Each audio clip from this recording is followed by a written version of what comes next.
Here inside the UNI Wrestling room as practice is going on, sitting down with Doug Schwab. And 1 month ago, we sat down with you as you were getting ready to head to the Cliff Key National Duels. A lot of competition since our last visit. Overall, big perspective, how do you feel about where the team is at as we're almost halfway through, starting to go to mid-January? We had 7 placers at Cliff Keen, which is the most we've ever had. I had a champ, 2 in the finals.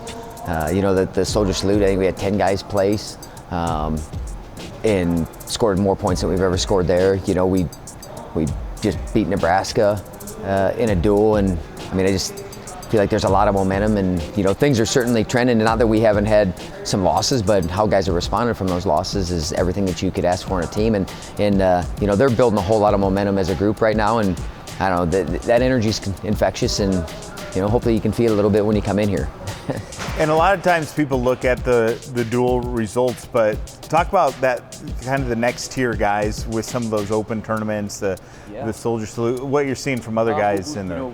We have some incredible depth within the room, and I don't know, we're the adversaries. We talk about all the time, like you got to sharpen each other, and your teammates got to be one of your biggest tools for you to improve. And guys look at each other like that, and they understand that they're competitive in the fact that only one guy's going to get to go out there, but they take a lot of pride in whoever is that guy stepping out there, that I have him prepared. And you know what, I know he's the guy stepping on that stand, but I'm right there beside him. And when you have that kind of pride and that kind of culture, and guys have that in their mind, I don't say it makes it easier to come in here, but there's a purpose behind it. In the win against Nebraska, Kearney, you mixed up the lineup a little bit, and some new faces. Still, same result with the win. Yeah, it's you can't duplicate and replicate getting out in McLeod Center. We can talk about all you want, but till you actually get out there and see it, and sometimes you got to see how a guy handles and manages being underneath the lights. And I have full trust in that we can. If we send this guy out, the kind of effort that we'll get and how they'll be prepared, and I feel like that's the same up and down the lineup. And sometimes it's the best thing for some of our guys to maybe get a rest, to get a day off, so to speak. We don't take many days off, but we're going to continue to do that throughout the year because we have great depth and we have guys prepared. And you like the mindset your team had going into hosting Top 5 Nebraska, and you like the result from what you saw. Yeah, absolutely.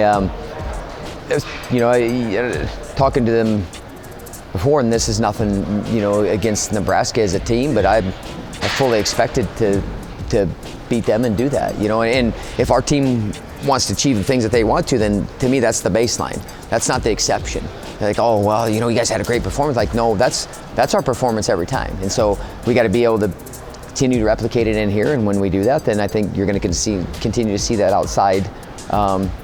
In the McLeod Center or the Dome, or in Philadelphia when we're in the national tournament, or Tulsa. But that's a testament to these guys and the work that they're doing and the belief they have in each other. What were a couple of matchups or guys that really rose to the occasion? Well, I think when you start a dual meet, against a returning All-American, a top 5 guy, and a guy like Trevor Anderson wins that match, and how he did it, I think that propels things moving forward, and we talk about passing the baton onto the next guy. Well, I'm running my leg of the race as hard and as fast as I can. And I'm going to make sure that if I get beat, it's not going to be because of effort. And that guy, he can't wait to run, because he's inspired by what I did. And he certainly helped that. And obviously, Happel had an incredible match. And Downey, OT guy that beat him, Parker getting the pin. You could go on and on, but I think each guy handed it off to each other, and they put it in their hands. And each guy ran with it, so that's all we can ask. All right, Panther Wrestling sitting pretty good right now. Still a lot of work to be done as we enter 2025, and a lot in front of them. We'll talk more with Coach Schwab inside the Panther Wrestling room here on Panther Sports Talk.